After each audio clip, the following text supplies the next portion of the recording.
Olá a todos, eu sou Thales Silveira, coordenador de comunicação do Instituto Brasileiro de Infraestrutura. Está começando mais um Pod Infra, o podcast da Frente Parlamentar Mista de Portos e Aeroportos.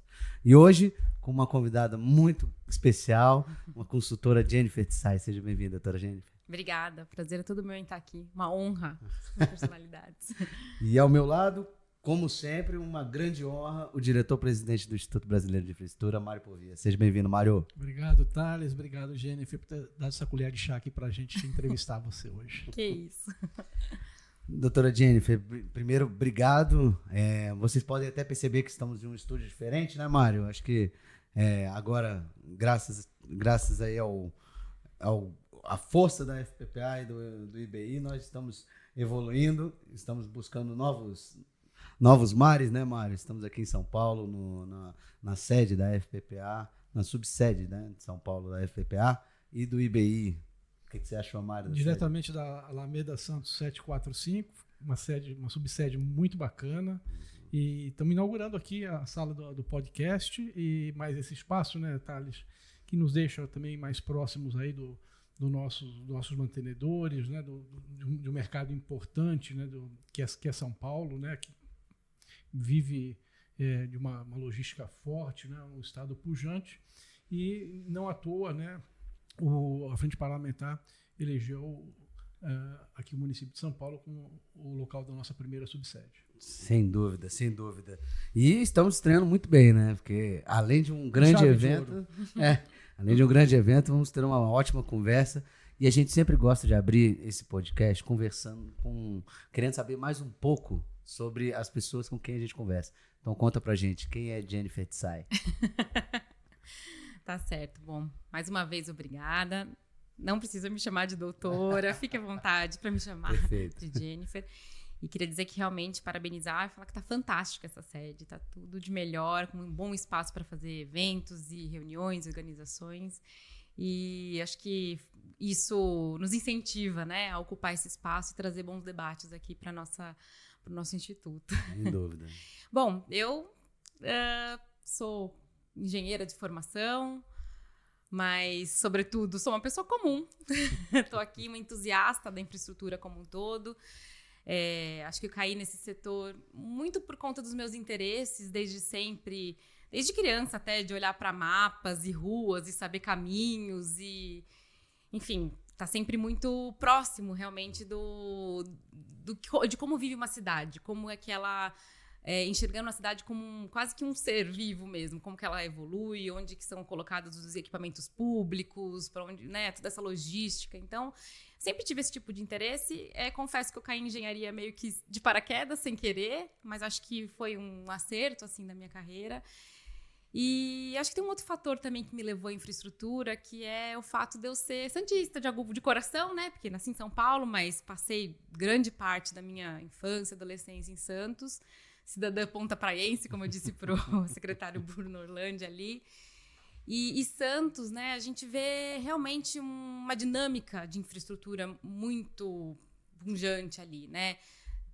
Vem desde o histórico dos canais, as obras de contenção assim, da praia, a própria descida, né, a implementação do sistema enxerto imigrantes. Então, de alguma maneira, eu vivi tudo isso durante a minha vida. Então, entrar em infraestrutura foi um caminho natural. Acho que tem um fato interessante aí que no meu ano de formação eu peguei bem assim, né? A gente fala aí na década de 90, uma abertura aí para as concessões, a gente vê o mercado das teles indo à frente, né? Sendo vanguarda aí nas concessões. E logo depois veio uma frente realmente de transportes, logística, mobilidade e coadunou com o meu ano de formação como engenheira. Então, eu me joguei para o mercado vivendo aquele fervilhão, né, de grandes obras, grandes empreendimentos e de um início aí dessas concessões, muito fomentado também pelo PAC, né, pelo PAC 1. Então, de alguma maneira, fui vivendo isso e fui tomando dessa cachaça e fui aproveitando, né? Acho que assim que eu me encontrei nesse mercado, né? Já tive alguns focos maiores em Porto. Hoje eu tenho atuado bastante em mobilidade urbana, em alguns projetos aqui municipais do estado. Não deixei também, né, minha veia aí de atuar em portos, então tem essa questão profissional. E do lado pessoal, sou mãe de 2 crianças maravilhosas, o Benício de 4 anos e a Martina de 3. Então eu tô vivendo esse turbilhão também das minhas crianças ainda na primeira infância e tô equilibrando os partinhos aí, como acho que todos os pais e mães que optam por manter aí uma carreira profissional ativa. Sem dúvida, sem dúvida. Inclusive é um grande desafio, né? Eu tenho um menino de 8 e uma menina de 4 também. Realmente, eu já passei um pouco da sua fase, né? Eu sei como é que é uma fase de 4, 3 Já anos. dorme à noite. Ainda mais é até bom que você ter falado um pouco disso, porque realmente as mulheres elas assumem até uma questão a mais, né? Em relação ao homem, que é fazer todo esse trabalho, né? Seu, ter todo um trabalho mesmo, né? Um dia a dia e ainda ter que voltar para casa para cuidar das crianças, né? Conta pra gente, como é que você vê essa questão? A gente precisa conversar mais sobre isso, talvez alguma coisa mais de equiparação ou um entendimento, ou não, ou realmente isso é nosso. Eu acho que a gente precisa conversar mais sobre isso, sabe? Hoje eu enxergo muita mudança, realmente, né? Nessa questão da parentalidade, do cuidado. A gente vê um protagonismo maior, realmente, dos pais, né? Ou dos cuidadores, ou, enfim, de quem tá ali compartilhando junto com a mãe o cuidado daquela criança. Mas a gente vê eu acho que, assim, a gente precisaria conversar mais no sentido até profissional mesmo, sabe? De entender que uma vez que a gente está excluindo a presença de uma criança, eu não digo presença no ambiente corporativo, mas a existência de crianças dentro daquelas famílias, a gente está excluindo a mãe prioritariamente, né? Então, eu mesmo tive muita dúvida quando engravidei, quando tive meu primeiro filho, como que eu iria fazer isso? Porque eu venho, né, de uma construção, uma formação profissional, onde as mulheres, de alguma maneira, ou abriam mão, ou elas não conseguiam trilhar e seguir e conseguir os objetivos dela profissionais se ela não abrisse mão de alguma coisa na parte da família. Ou, eventualmente, ela tinha que optar por um ou outro, né? E realmente é difícil mesmo, mas acho que à medida que a gente dialoga, que a gente inclui, né, a existência, né, e a intenção de realmente cuidar dessas pessoas que se propõem hoje a cuidar de crianças, adolescentes, que são aí um futuro, né, um futuro para o mercado de trabalho, para a sociedade, enfim, para diversos fatores. Se a gente se propõe a cuidar disso, eu acho que a gente consegue incluir de uma maneira maior, né? Eu tenho vários exemplos, assim, pessoas muito próximas a mim que eram excelentes profissionais e que abriram mão das suas carreiras porque estão no momento que eu tô agora, né? Então, de um cuidado com a primeira infância, que demanda mais energia, que você realmente... E estão se descobrindo como mães também, né? De alguma maneira, eu gosto de falar assim, eu não fui letrada para ser mãe, porque eu acho que a minha mãe já não fez o que ela recebeu da mãe dela, ela não passou para frente como, olha, o cuidado com criança é isso, você quer casar, sei lá, aquelas coisas, né, que eram passadas de gerações para gerações. Para mim, foi uma coisa do tipo, você opta, se você quiser, se você não quiser. Hoje em dia, a gente não tem mais essa formação, essas obrigações passadas, né, isso tudo tá muito obsoleto. Aquele entendimento que cada um tem uma definição de papel. É isso, né? Mas à medida que eu optei, eu também me vi ali sem saber muito bem como lidar com aquilo, né? Como que eu faço isso? Então, tem sido uma descoberta. E eu me propus realmente, né? Eu tive uma breve interrupção no momento das minhas gestações, foram gestações muito próximas, uma breve interrupção programada para poder realmente entender isso, aterrissada ali, e um retorno mais gradual ao mercado. Então, você cogitou em algum momento paralisar a carreira para ser prendas domésticas, alguma coisa assim? Não, porque eu me move também. Ainda que, eventualmente, eu não voltasse para o mercado que era o meu mercado original, eu não me imaginaria fazendo isso. Mas eu vejo hoje pessoas que fazem isso e estão muito contentes e satisfeitas. Por opção, né? Por opção. Quando é por opção, a gente entende que é uma coisa melhor. A gente, de fato, deve ter... a gente enxerga também um certo privilégio de ter a opção, né?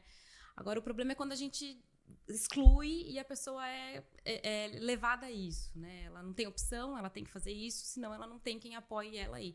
E o cuidado realmente com criança e adolescente, ele exige não só uma pessoa, mas uma comunidade, né? Que a gente fala aí é tudo. Mas eu tenho visto bastante avanço. Eu acho que essa é a minha pergunta. Como é que você, se você pudesse traçar um paralelo, não só para essa questão da inserção, né, da mulher no mercado de infraestrutura, que é um mercado majoritariamente de homens, né? Como é que você viu desde agora? E também o próprio setor. Estamos evoluindo? Eu vejo uma grande evolução. Acho que só o fato de eu poder falar e trazer isso, assim, sabe? Das pessoas, de alguma maneira, manifestarem a intenção de engravidar, né? Eu venho ali de um momento de mercado que era muito, muito ruim ainda falar, poxa, eu tenho intenção, eu estou fazendo um tratamento para engravidar. A gente não ouvia isso, e se ouvia era um compartilhamento muito pessoal, porque isso, de alguma maneira, podia prejudicar a carreira das pessoas, sabe?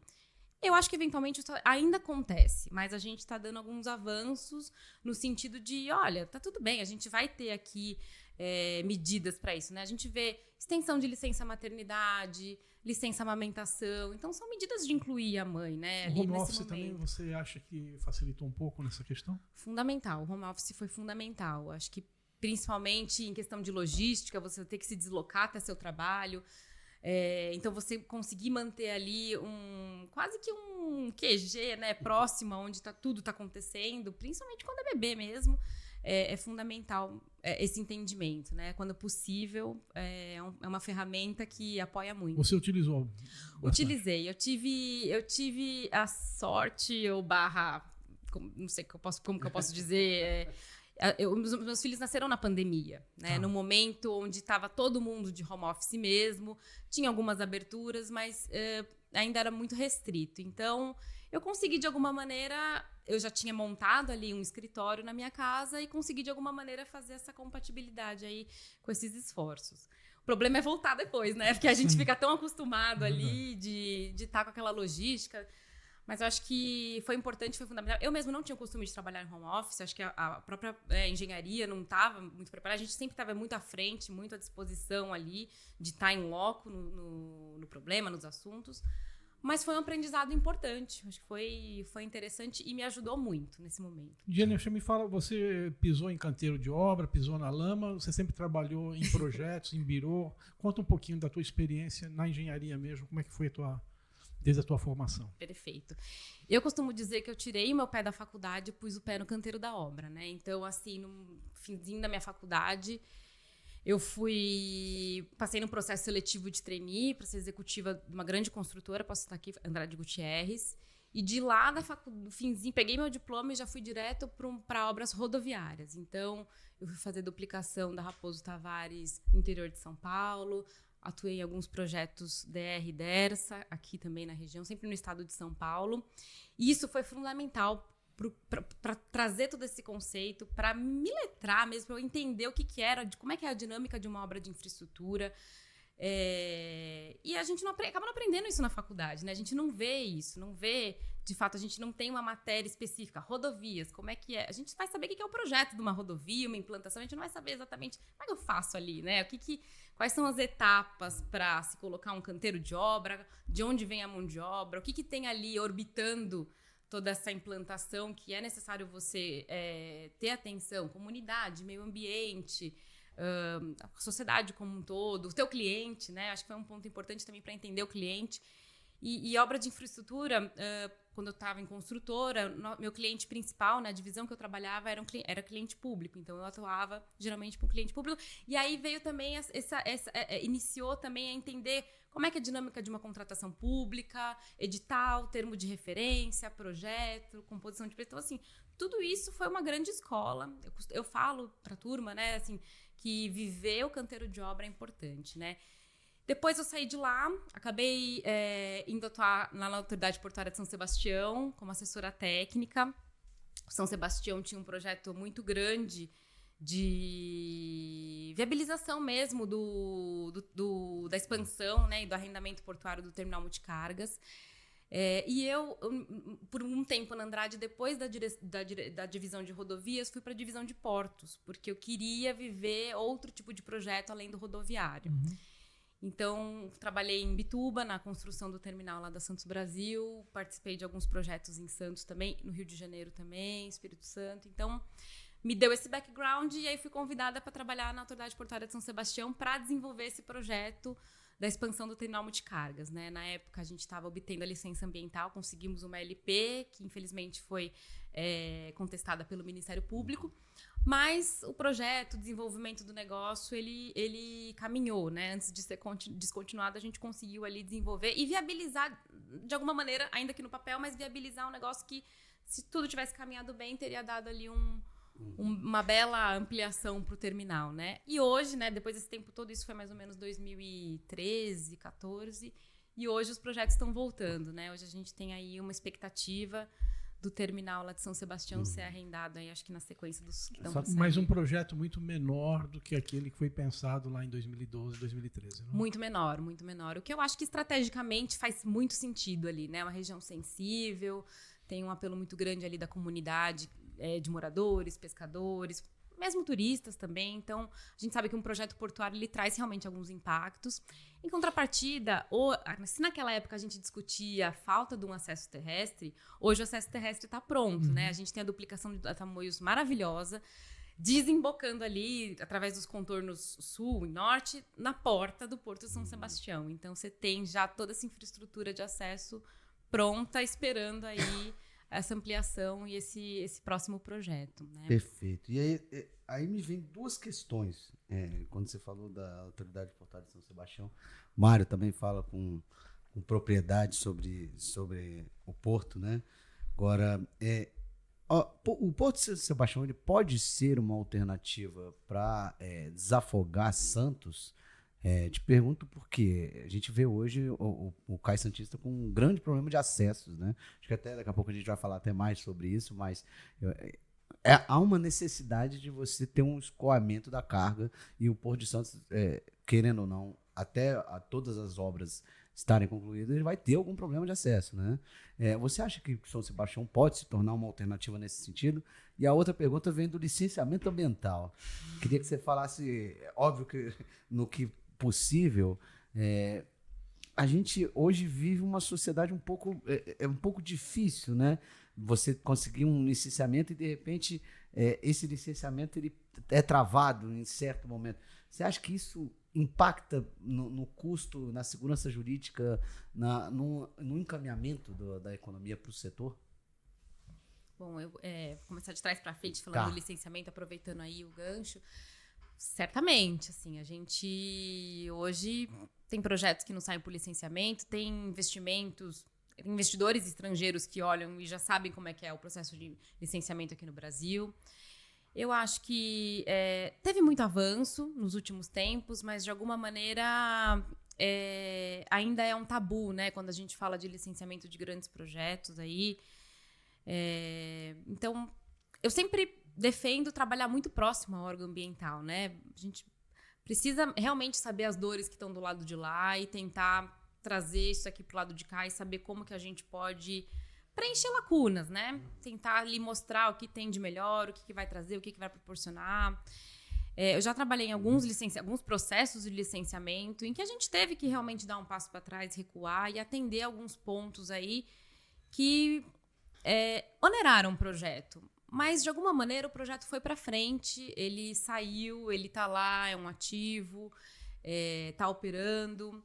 Então, eu acho que, assim, é claro que vai de projeto para projeto, mas você ter ferramentas para trabalhar num licenciamento ambiental em conjunto com órgãos ambientais seria fantástico. É quase que como se o lado de lá tivesse disposto a conversar também, assim como o lado de cá também tem que estar disposto e com a cabeça aberta de que vai ser uma negociação, né? E isso a gente vê, assim, se o mundo ideal acontecer isso, a gente falaria, nossa, é ótimo para todos os lados, né? Nós estamos distantes desse cenário? Eu acho que hoje a gente está um pouco distante, sabe? Diante de alguns debates que têm sido feitos aí junto ao próprio órgão ambiental, seja ele estadual, municipal ou federal. Eu acho que tem alguns projetos que estão trazendo, assim, para algumas discussões do parece que eu vou ter que engolir, né? Engolir esse projeto. E aí o órgão ambiental sempre dá eu não quero fazer isso. Então, o Porque a gente vê quando vem uma coisa assim, uma diretriz muito assim, esse projeto precisa sair, então ele tem que sair. O órgão ambiental, a gente enxerga que o órgão ambiental simplesmente trava. Não, peraí, mas aí a gente fala no apagão das canetas, né, também. Sim. Trava, porque realmente é controverso, não é o que técnicos ambientalistas e que estudiosos daquilo querem. Então, assim, é muito delicado, é uma negociação, não é rápido, né? A gente sabe que o processo de licenciamento não é rápido, mas é inevitável para a gente falar em infraestrutura, né? A gente tem que dar as caras a bater e tem que vencer isso, né? O que eu acho ruim é que a imagem do que fica disso, né? Quando vem um investidor que não entende como é que é a dinâmica aqui, por que é oneroso, por que é demorado, por que não entende, ele olha e fala assim, não, peraí, esse projeto tem licenciamento, eu vou tirar aqui das minhas alternativas de estratégia de investimento mesmo, estratégia, como é que eu digo?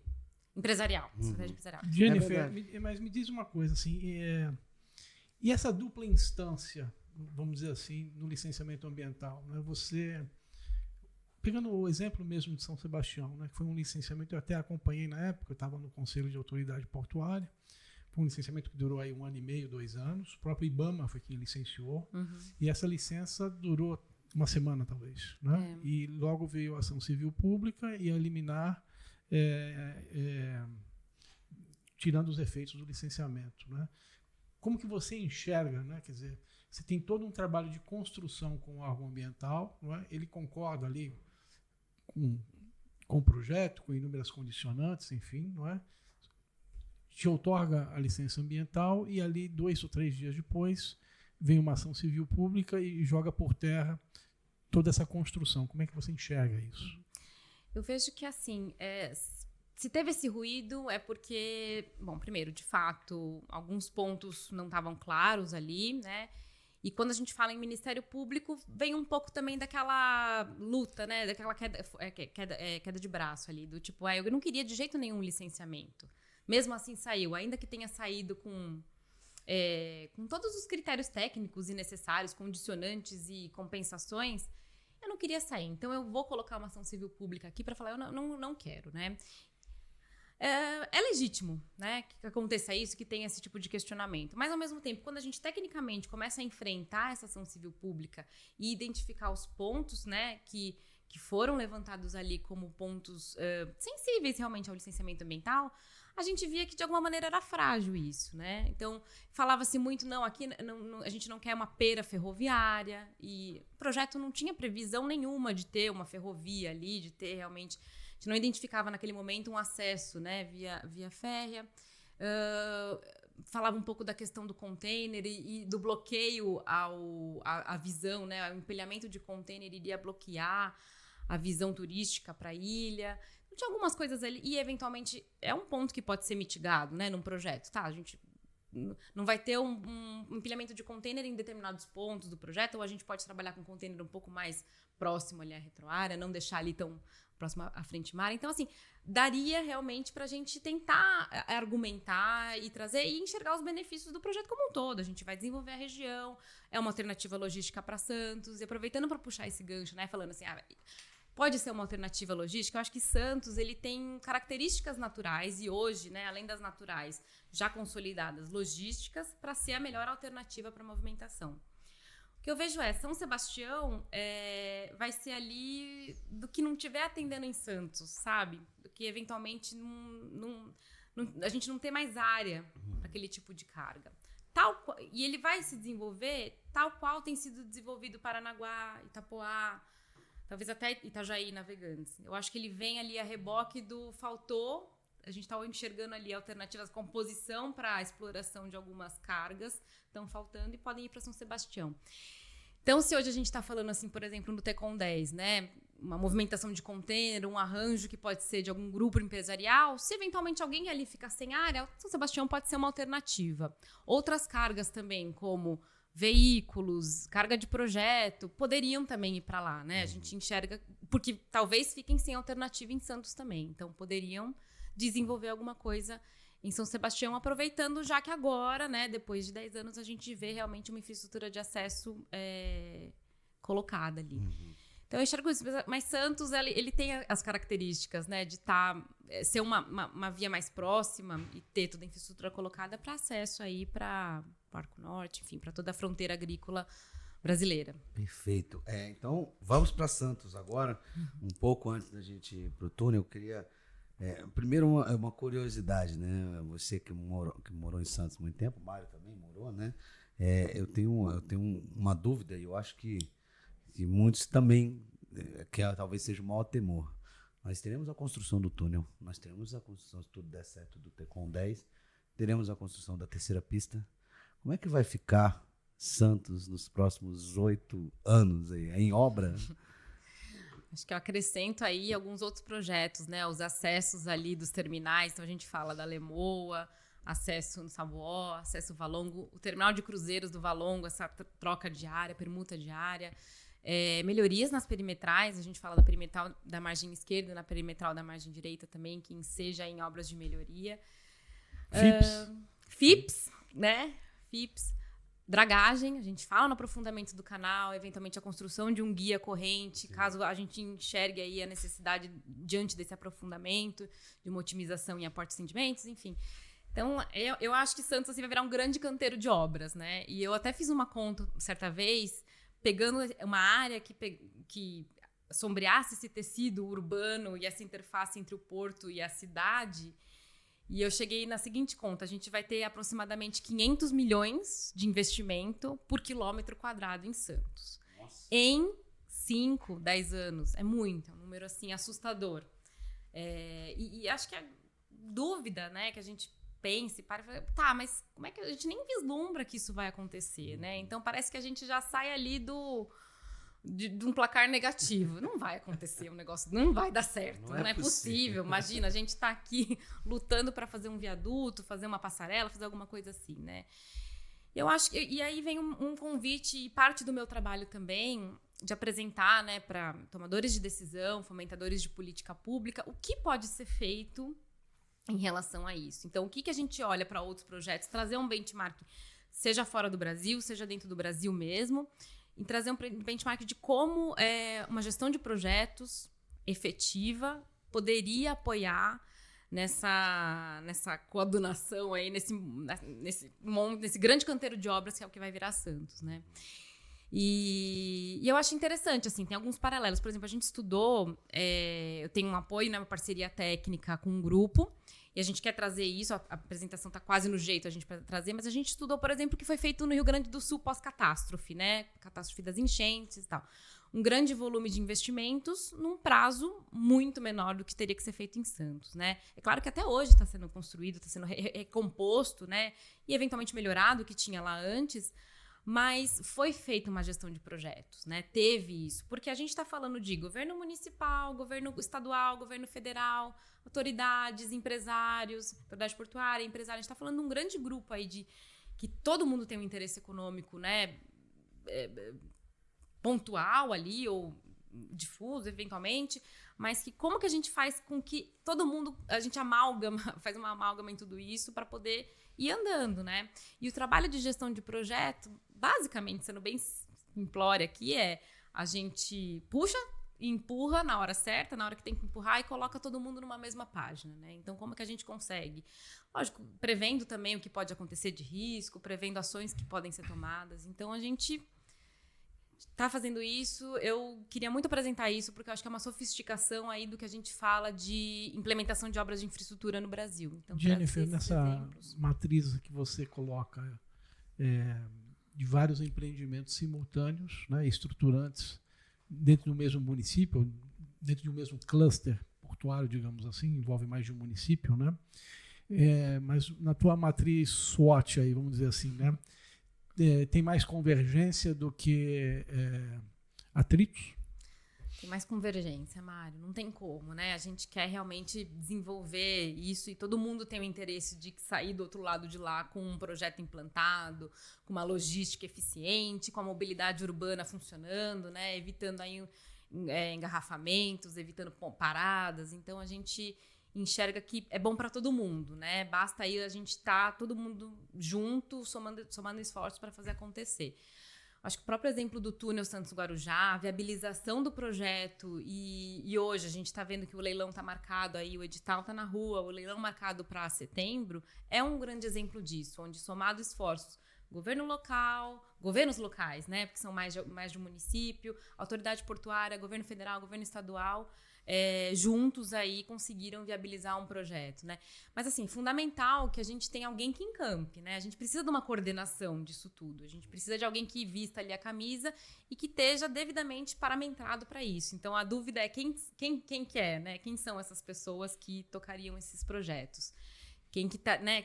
Estaria trazendo essa carteira logística de obras para poder garantir que o negócio vai acontecer. Passa pra gente um pouco, você de São Sebastião foi direto para Santos? Não. Da autoridade portuária, não? Não, aí de São Sebastião, eu saí mais ou menos quando o projeto foi descontinuado mesmo, né? Lá para 2015, 16. E fui para Triunfo, a TPI, a Triunfo Participações e Holding. Tá. Fui com uma proposta de trabalhar com mobilidade urbana. Na época, a Triunfo tinha acabado de ganhar a Viracopos e tinha a intenção de outros projetos ali, então fui para estudar projetos voltados à mobilidade urbana, saí um pouco da área portuária, né? E assim, ao longo da minha carreira também é isso. Às vezes eu tô aqui, às vezes eu tô ali. O que eu acho assim fundamental de estar olhando para diferentes projetos, ainda que seja infraestrutura, né? Porque possibilita a gente de ter insights, de enxergar, já saber alguns pontos de risco que vão acontecer lá na frente, alguns problemas que podem acontecer, antecipar esses problemas, né? E aí fui para Triunfo, trabalhei em alguns projetos aí, estudos, né? Metrô São Paulo, CPTM, BRT, aeroporto. E, por fim, eu acabei caindo na parte portuária lá da Triunfo, quando descobriram que eu tinha ali uma certa experiência com portos, aí me jogaram ali para a parte portuária. Eu fiquei responsável, a gente tinha o Terlip em Paranaguá, acho que eu fiquei responsável por dar um encerramento por isso. E a Triunfo tem, né, um grande projeto em Santos, ali no fundo do Largo. São dois projetos no fundo do Largo Santa Rita, na área continental de Santos. A gente entende que ali vai ser a nova fronteira de expansão de áreas Greenfield para o Porto de Santos mesmo. Um projeto muito bacana, que eu tive a oportunidade de trabalhar com a turma lá da Triunfo e resgatar ele, fazer toda a mudança, né? Porque era um projeto que nasceu na época para o minério, uma associação, né, com a mina, com a ferrovia, e ele foi completamente alterado, né? Hoje a gente fala num terminal, acho que multipropósito, se eu não estou enganada, com várias cargas, com acesso ferroviário bacana, rodoviário também previsto e projetado, muito legal. Então, é um projeto muito bonito também, grande e muito bonito. Acho que tá aí para um futuro projeto de expansão aí do Porto. Perfeito. Então, vamos voltar novamente para Santos, porque eu acho que... A Jennifer não respondeu. Como é que você voltou para a autoridade portuária? Foi. É verdade. Bom, na época, em 2019, mais ou menos, acho que foi 19, o Casemiro Terço assumiu a presidência do Porto de Santos. Eu já tinha trabalhado com ele em São Sebastião.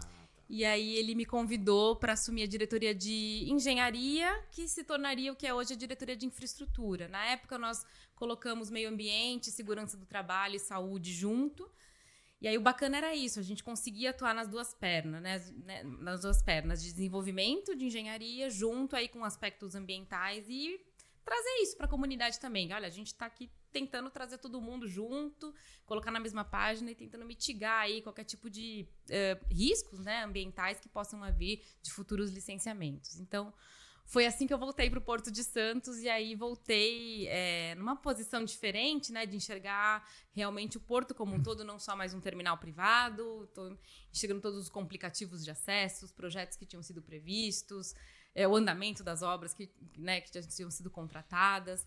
A própria dragagem muito polêmica em Santos, né? De dragagem de manutenção, a própria dragagem de aprofundamento. Então, tive a oportunidade de ver tudo isso enquanto eu estive lá.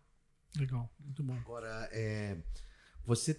qual a experiência que você pode falar um pouco mais sobre essa questão do Porto, no sentido de quais foram os principais projetos que, quando você esteve lá, você esteve à frente, você ajudou a desenvolver e hoje te dá algum certo orgulho de estar lá mesmo? Foi um momento em que a gente tinha um direcionamento de política pública diferenciado do que a gente vê hoje, né? Então, a gente pegou o Porto de alguma maneira deficitário, né? Então estava com as suas finanças ali totalmente desordenadas. Então, um primeiro passo foi, vamos dar uma saúde financeira para o porto e, eventualmente, a gente colocar isso num pacote aí de desestatização, né? Então, acho que o grande trabalho foi, vamos ver o que tem ali de passivos, sejam eles ambientais, de engenharia, obras que não foram para frente, contratos que estão judicializados, e vamos trazer isso de maneira a sanear aí, a empresa, deixar ela pronta para uma desestatização, tá? Então, o grande trabalho naquele momento foi esse, foi de vir arrumando mesmo, de alguma maneira distensionando ali pontos polêmicos, como a própria dragagem era uma questão, os acessos. Na época, eu peguei bastante a época da discussão se é ponte, se é túnel, o que era melhor, um projeto ou outro. Acabei analisando os projetos, né, fazendo esse comparativo. Então, a gente veio, de alguma medida, fazendo esse saneamento mesmo, né, na empresa como um todo. E trouxe frutos, né? Porque vocês acabaram entregando depois ele com o porto com caixa, né? Com certeza, com certeza. Acho que alguns passivos importantes que tinham ali foram resolvidos. E além de entregar com caixa, a gente deixou a empresa pronta aí para realizar os investimentos, né? A gente acho que tem um histórico interessante de se falar, olhar para Santos, assim, da autoridade portuária, que grandes investimentos foram feitos através de programas federais. Então, a gente fala do PND, do Programa Nacional de Dragagem. No passado, todos os incentivos que foram feitos ali para a Copa, a gente fala, tinha o cais da Copa, né, ali em Santos, as próprias perimetrais. Então, foram obras que, de alguma maneira, não foram executadas localmente, mas foram pensadas e planejadas de maneira mais do governo federal, né, de maneira mais ampla e macro, né, junto com outros projetos.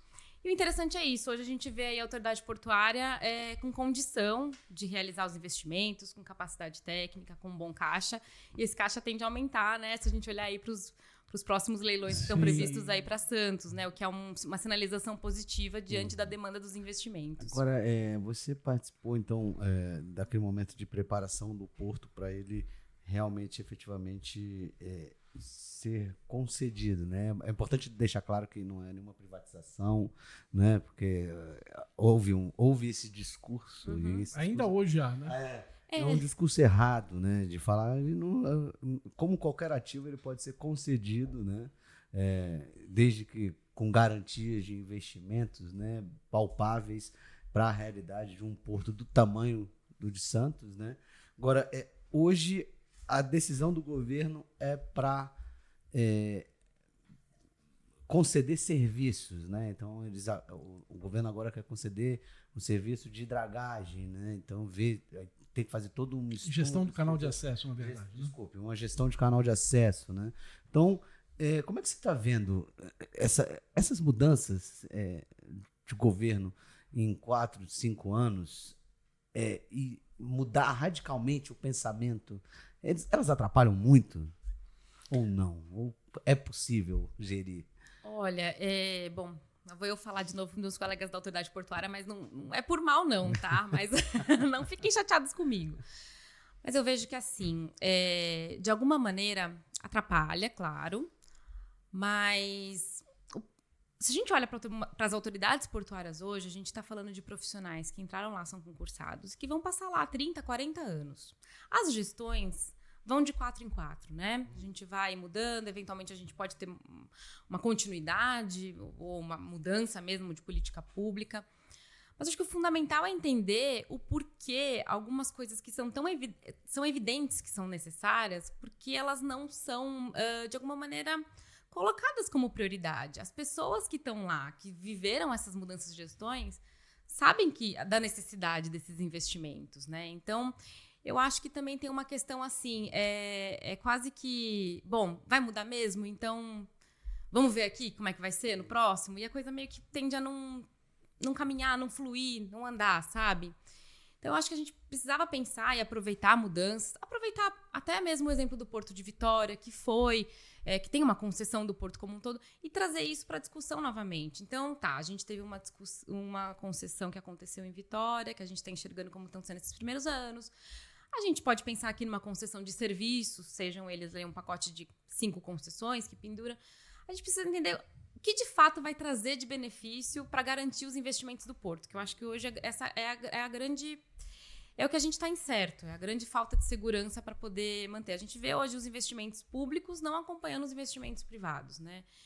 Você acredita em caminhos alternativos, como, por exemplo, contrato de gestão ou uma governança diferenciada para essas empresas públicas, né, que administram, as autoridades portuárias, né?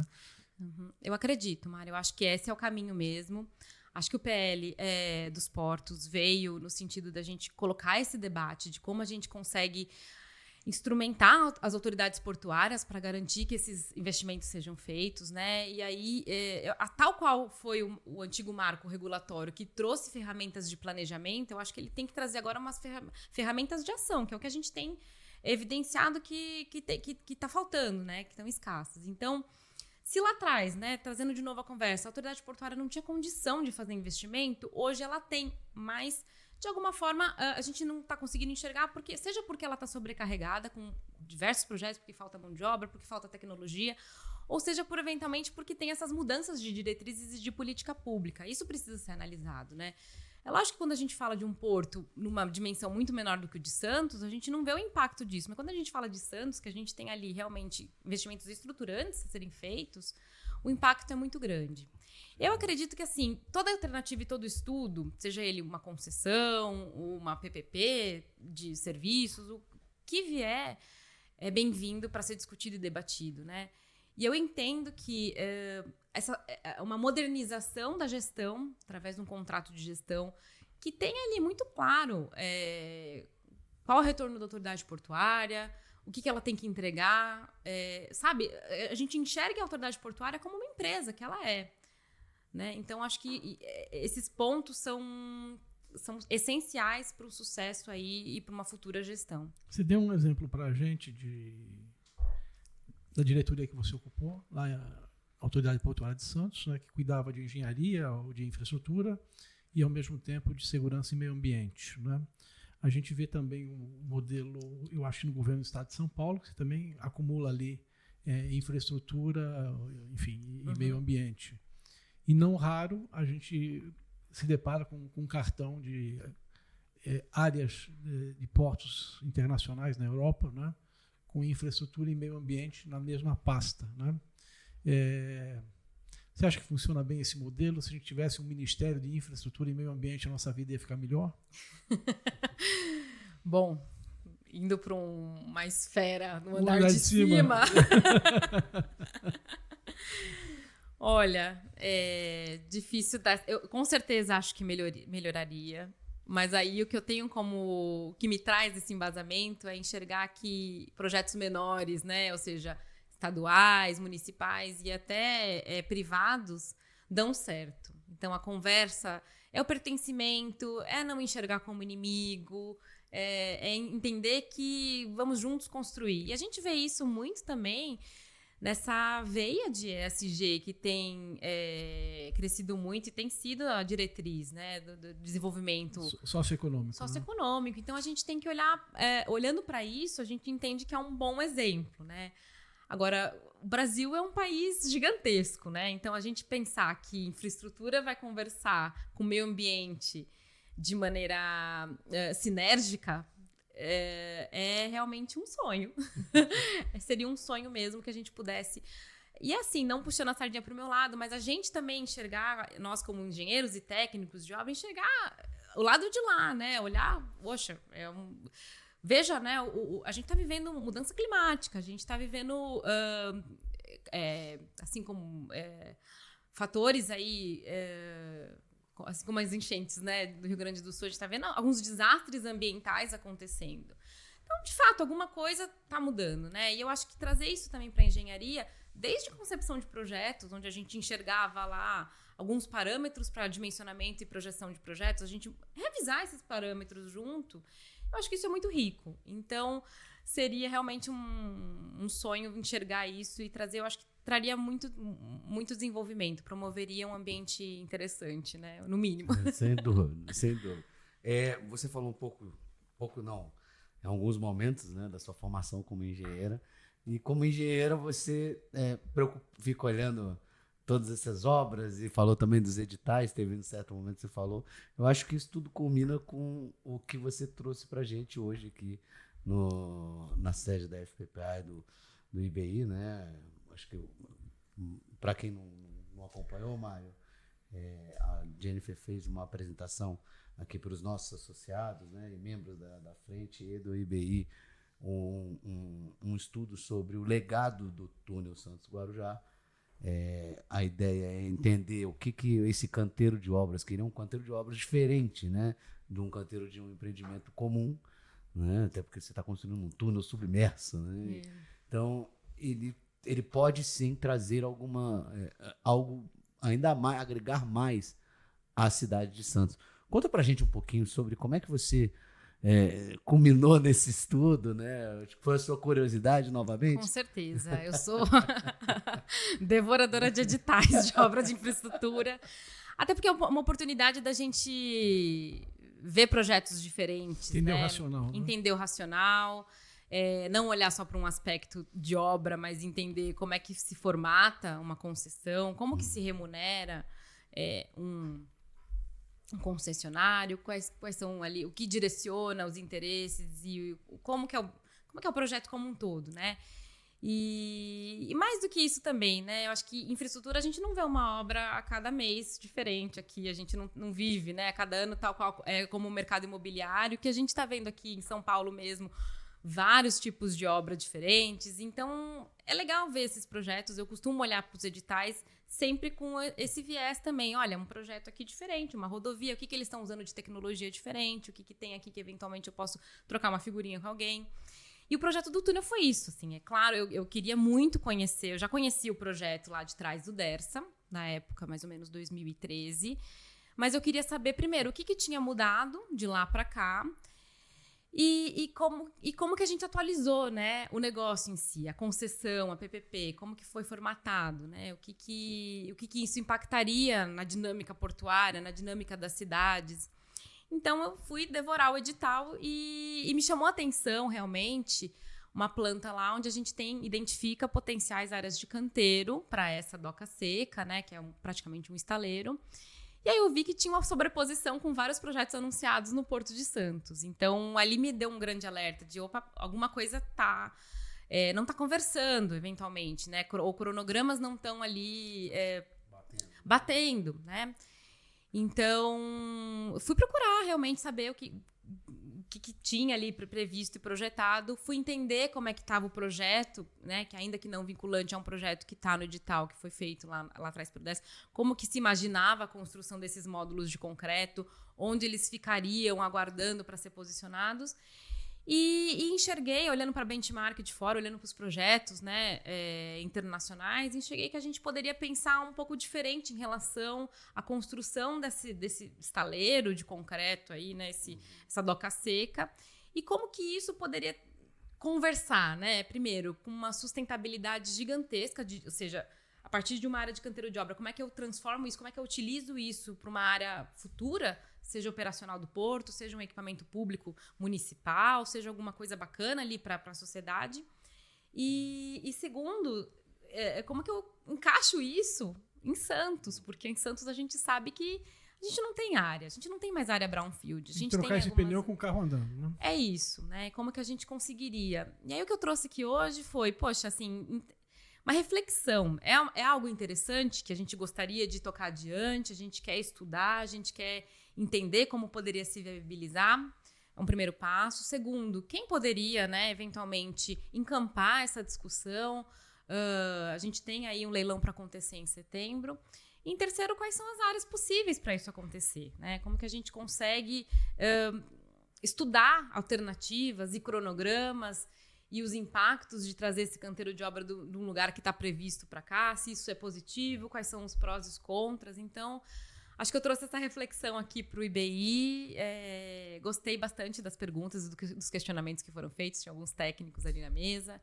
Então, E é um ponto que, assim, conversando com as pessoas, poucos fizeram essa conexão de, poxa, realmente a gente poderia fazer isso daqui a aqui, né? Então, acho que foi um pensamento diferente aí de uma oportunidade. E né? é uma prática mundial, né?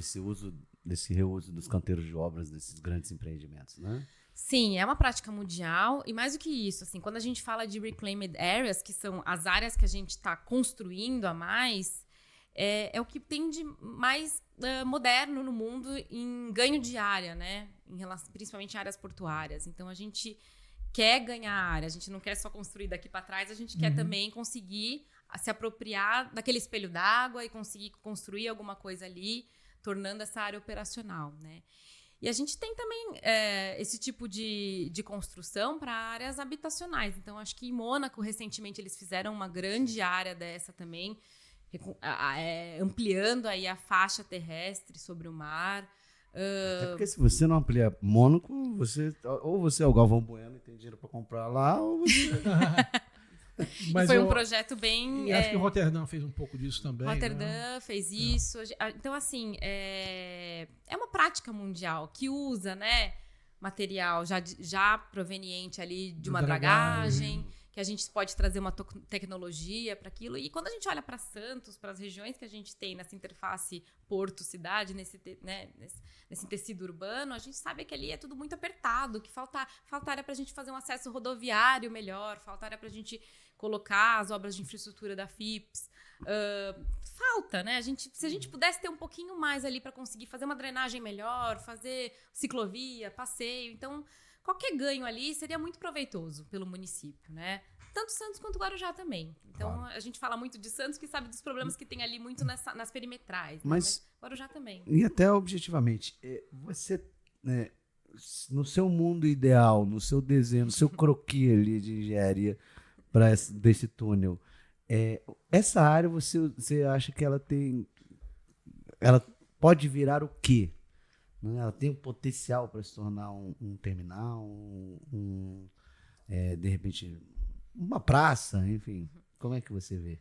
Na minha prancheta, aquela que fica em casa ali, desenhando, eu vejo um potencial muito grande da gente ocupar a área ali, que a gente chama de área do Valongo. Né? Terminal de passageiros, por exemplo. Com um terminal bacana de passageiros. É uma área grande, a gente fala numa construção... Se a gente pensar numa construção de 6 a 8 módulos, a gente está falando numa área com aproximadamente 100 mil metros quadrados, até mais, eventualmente. E a gente tem essa área ali no Valongo.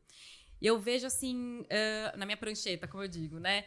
Acho que pode ser uma área para um terminal de passageiros confortável. Ou seja, com espaço para colocar os carros dos turistas durante a temporada, com prédios administrativos, com eventualmente equipamentos ali para atender esses passageiros, restaurante, área, museu, área de...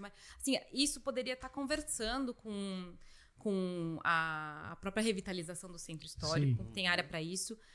A gente poderia pensar num terminal onde, eventualmente, na baixa temporada do cruzeiro, a gente conseguisse também colocar as cargas de projeto, alguns veículos e máquinas agrícolas. Então, assim, e até mesmo celulose. Tá? Acho que celulose tem uma carga mais limpa, né? Uma carga limpa. A gente sabe que está demandando área para operar em Santos, que realmente a gente está vendo escassez de área em Santos. Então, assim, cargas limpas que poderiam conversar com os passageiros, que poderia ter essa questão de, durante a temporada, um ocupa um pouco mais, o outro consegue se planejar para ocupar um pouco menos.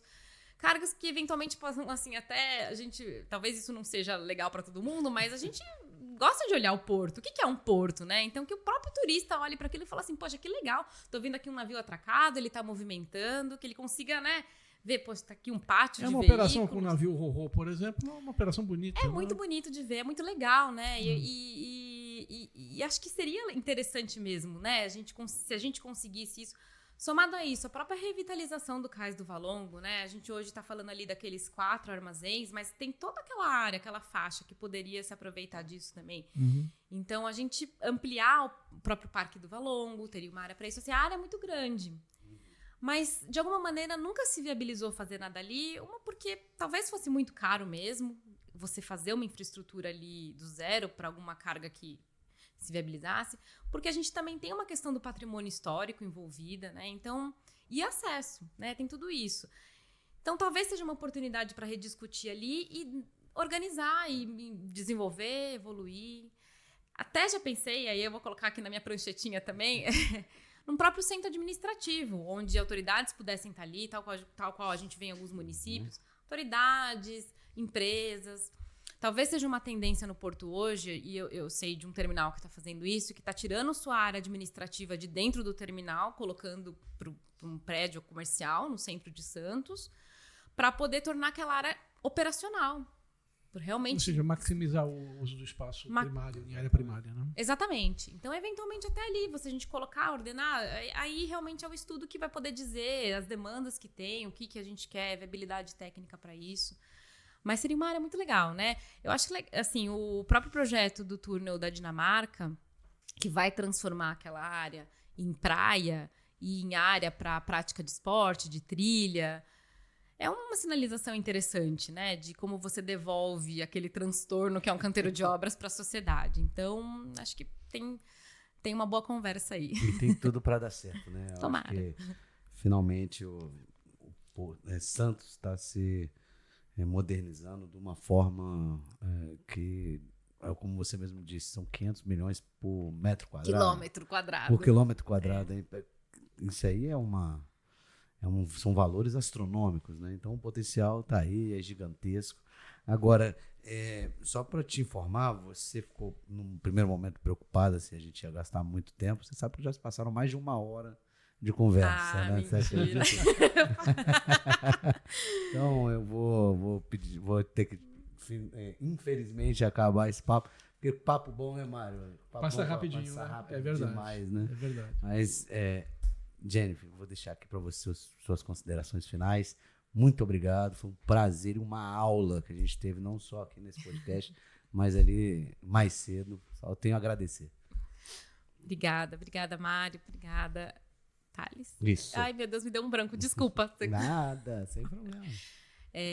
Obrigada. Eu, como eu disse, fico honrada de estar aqui, saber que vocês estão abertos a discussões, inovações técnicas, né? E trazer isso como projetos que a gente vai ver no futuro, uma apropriação bacana, né? Da sociedade, do Estado, do governo, de todo mundo.